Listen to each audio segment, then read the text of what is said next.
It's a historical fact that James Bond films tend to be events, and people may make it their biggest reason to go to a movie theater that year.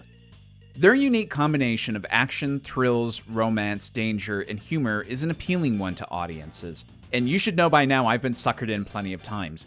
When I can't figure out what I want to watch, Bond films are a frequent choice, and I'm almost always satisfied. In doing the Dissecting Bond reviews, I've often looked at the critical and commercial reception to the films when doing my research, and I noticed some interesting correlations and differences within the financial side of things that I wanted to share with you. In this video, we're going to look at the numbers in a few ways. First, we'll do highest to lowest grossing films at the box office currently, both unadjusted and adjusted for inflation. Then we'll look through the budgets, also taking inflation into account, to see which films cost the studios a pretty penny.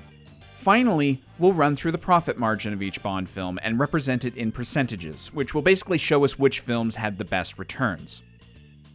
Now, just because a film recoups its budget, that doesn't make it profitable. There are often advertising costs that need to be factored in, as well as unique financial debts that might be owed, such as an actor's residuals on profits. However, the ins and outs of Hollywood accounting is rarely made known to the wider public, so we can only guess at the true numbers for a lot of these films. A general safe guideline is that you take the production budget and then double it to figure out the true cost of the film. So for simplicity's sake, that's what we'll do. We'll take the adjusted budgets, double them, and then figure out the profits using the adjusted grosses against them. Various websites will often report different numbers, so the following information is taken from a variety of different sources. Principally the website numbers, mostly because IMDb box office is dubious when calculating the foreign grosses of older films. And then I filled in the missing information using an inflation calculator provided by Consumer Price Index. Now, I'm no accountant. The most I did was a class in high school about 16 years ago. So if you're more knowledgeable than I am and see errors in my logic or accounting, those are on me, and please be kind. Also, the following information will be presented in US dollars. Now, as Mathis puts it, the accountants seem to be running MI6 these days.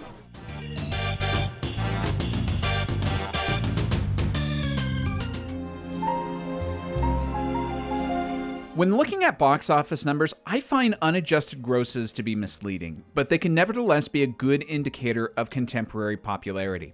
Currently, Skyfall reigns supreme at $1,110 million. Spectre comes in at number 2 with $879 million. In fact, all 5 Craig films land at the top spots in this category, with No Time to Die in 3rd, Casino Royale at 4th, and Quantum of Solace at 5th. The highest non-Craig Bond film is currently Die Another Day at $431 million, with the other Brosnan films following just underneath it. The only non-Craig Brosnan film in the top 10 would then be Moonraker at $210 million, which, considering that was made in 1979, make of that what you will. The lowest grossing films in the series will surprise no one. Casino Royale 1967 only made $41 million, which isn't that bad when you consider that number still places it within the top 15 of that year, and it was number 1 at the box office for about 6 weeks here in the States. However, the official Eon film that year, You Only Live Twice, made $111 million and sits comfortably within the top 10 of that year. The lowest grossing official Bond film was Dr. No at $59 million. But before you sound the alarm, remember it was the first film, it was released in 1962 when that money means a lot more than it does now, and you'll see it shift higher when we do adjusted inflation lists in a minute. Here's the full list of the unadjusted box office grosses if you're curious, and as is customary for this channel, I include both unofficial films, so you can see how they stack up to their contemporary films.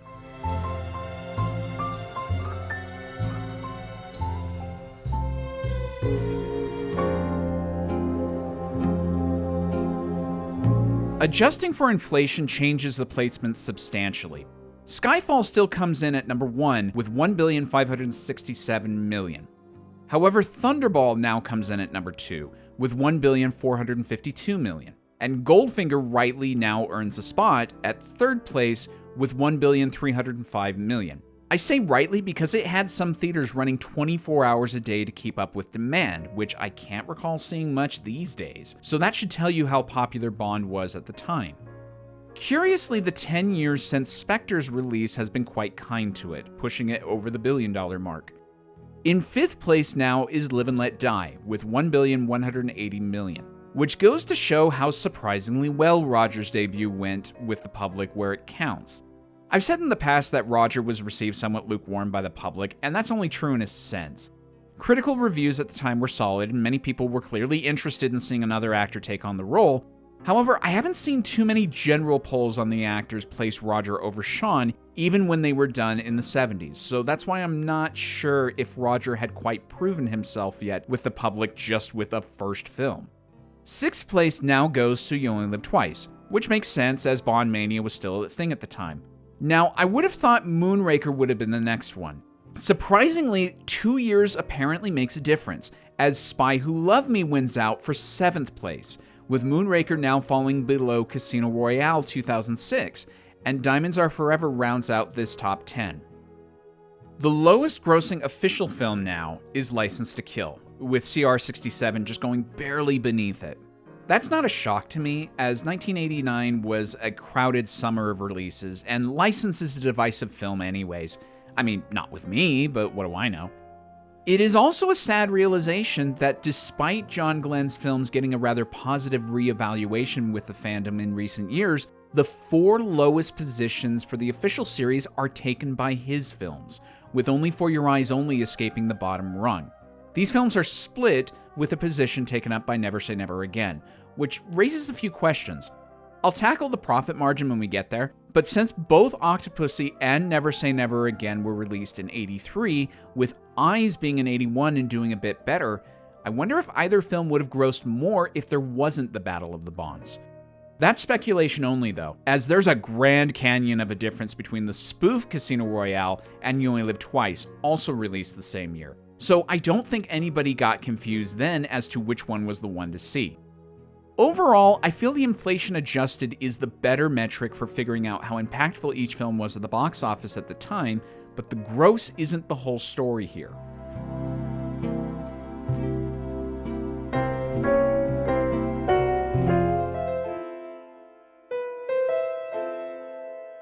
No matter how much some of us may wish for it, things still cost money to make, and a film needs to return its investments and recoup its costs before it makes a profit.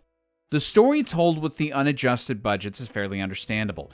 Dr. No, the earliest, cost $1 million, and No Time to Die, the latest, cost $250 million. But there are a few interesting things to note. Dr. No would still have been considered a lower cost picture in 1962, where the average budget for major films in the UK was just north of £3 million, and for US pictures it would have been hovering around $7 million. But considering the highest grossing film that year was Lawrence of Arabia at almost $70 million, I would say $59 million ain't that bad. With each subsequent picture, the cost naturally went up. However, it leapt from $3 million for Goldfinger to $9 million for Thunderball, giving you an idea how much the studio had faith in their gold mine. I remember Terrence Young talking about the budgets for the film, saying that by the time of Thunderball, they had so much money that they used to throw it out the window. Considering Thunderball did even better than Goldfinger at the box office, I'm not sure how many people would have minded that much. Interestingly, You Only Live Twice went up by only $500,000, whereas the spoof Casino Royale cost $12 million. If you've seen that film, you know exactly where all that money went. The cost went back down until The Spy Who Loved Me, which had double the budget of Golden Gun's $7 million, which helps to explain why Spy feels more epic and glossy than Golden Gun. Moonraker went up even more, costing $31 or $32 million depending on your source.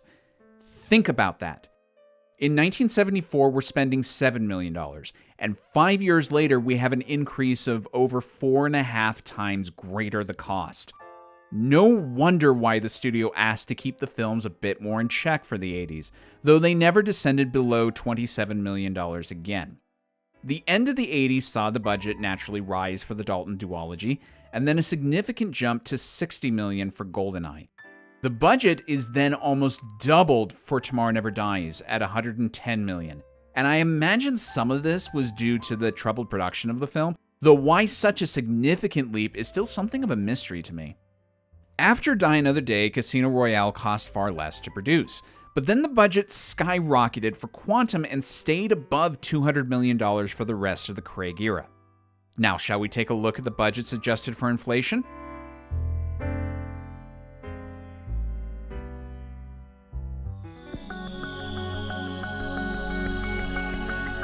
The budget adjusted for inflation numbers give us a clearer picture as to why certain executive decisions were made.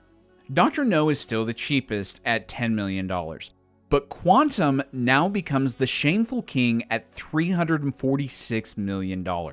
When you factor in the difficulties that came with the writer's strike, you can see why there's a bit of collar tugging from the producers even now when discussing that film. United Artists and MGM consistently experienced financial woes through much of the series' history, and while the higher costs of the Bond pictures were certainly something of a factor, all my research indicates that for them, they were happy when Bond films came around because they were consistently moneymakers for them. Yet, starting with Casino Royale in 2006, MGM had to find co-financiers for the Craig films, dealing with both Sony and Universal at times. You have to wonder then why the studios didn't win the war for more budget-friendly films, given that you can do great adventures while keeping costs down. To give you an idea, 2002's major competitor to James Bond, The Bourne Identity, cost an unadjusted budget of $60 million. While it didn't pull in the grosses that Die Another Day did, it was heavily cited as the new standard for spy films for a while, and later Bond films would certainly be influenced by that series. I do know Barbara and Michael during the production of these films were fighting the battle to keep these larger budgets, and given that they were actually in the trenches and knew the ins and outs of making Bond films better than anyone else, I'll give them the benefit of the doubt here. Plus, I'm sure Matt Damon in 2002 wasn't commanding the salary that Pierce Brosnan or Halle Berry would have for Bond. The unofficial films were kind of out of control here. Using this metric, and if my calculations are correct, with the sole exception of Moonraker, every James Bond film before 1995 was more economical to make than Casino Royale 67. That's a strong bit of evidence as to why the cast and crew of that film talk about it like a carefree circus in the accounting area. Never Say Never Again once more poses an interesting conundrum. Its contemporary Octopussy cost an inflation-adjusted production cost of $89 million, whereas Never cost a whopping $117 million. I imagine some of the previous 8 years of development were a part of that, as well as Connery's $3 million salary. Daniel Craig's reboot came as a sigh of relief for plenty of people. Not the least would have been those accountants. It was cheaper than every Brosnan film except for GoldenEye. 3 Craig films, Quantum, Spectre, and No Time, even unadjusted for inflation, are still considered amongst the top 100 most expensive films ever made, with No Time to Die costing the same as several recent Marvel and Fast and Furious films.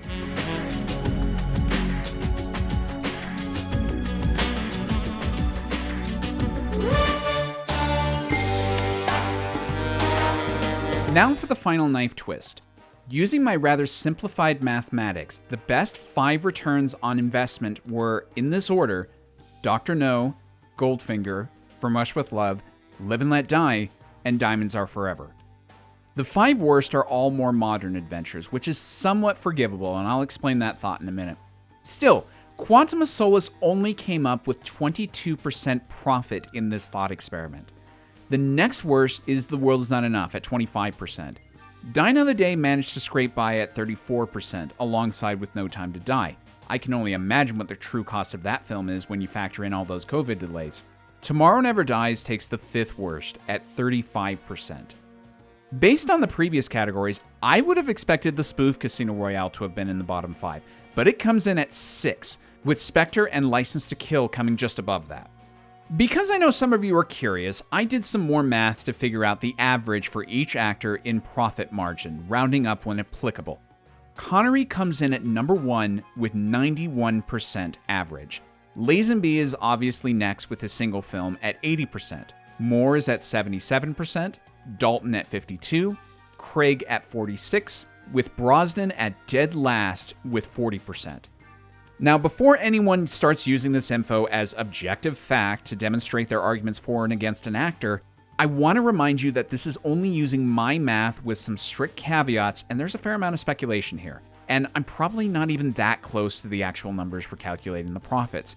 Keep in mind that expecting big-budget modern films like Bond to continue to draw in the percentages of the Connery and Moore eras is wildly unfair and unrealistic. We live in different times, where the average person has more avenues for entertainment than they did before, and the concept for home video for major commercial films wasn't really a widespread option during the 60s, not achieving any sort of viability until the late 70s. The average big-budget film these days costs anywhere from $100 million to $200 million. Skyfall, made in 2012, and ultimately costing less than the films surrounding it, was the highest-grossing film for the series, doing a wonderfully successful run at over $1 billion. And it still comes in at 16th place on the profit margin list. Most importantly, using things like statistics and math to support an argument about which is the better film or actor, which is ultimately about personal taste and preferences, is trying to fit a square peg in a round hole. Rather, I merely thought this would be a fun video to do and an interesting topic to explore, given that a lot of people seem to forget about the money concerns when discussing current films. As you can see from these lists, yes, some of the best films in the series grossed more money and turned in more profits, but there are of course exceptions to that. I often see Diamonds, one of the top 5 earning in profit margins, placed towards the bottom of fan ranking lists. And I don't see too many people arguing that Moonraker is a better film than GoldenEye or 2006's Casino Royale, or that A View to a Kill is better than The Living Daylights, when the Roger Moore films in those examples were better returns on investment. Let's not forget, big-budget franchise filmmaking is a complicated business. Critical reception of projects matters a great deal, but so do the numbers, and both are integral pieces to the puzzle that is understanding film history and why studios go the way they do. It wasn't just the lackluster critical reception to Moonraker and License to Kill that prompted the filmmakers to change course. On the other hand, it wasn't the box office intake of Die Another Day that led to the first full-on reboot of the series. Anywho, I hope you found this as fun and informative as I did researching this information. My final conclusion is the same as it's always been. The Bond series has been a juggernaut of a franchise over the years, no matter which way you slice it. A franchise doesn't last that long and has as many films as 007 has without doing something right.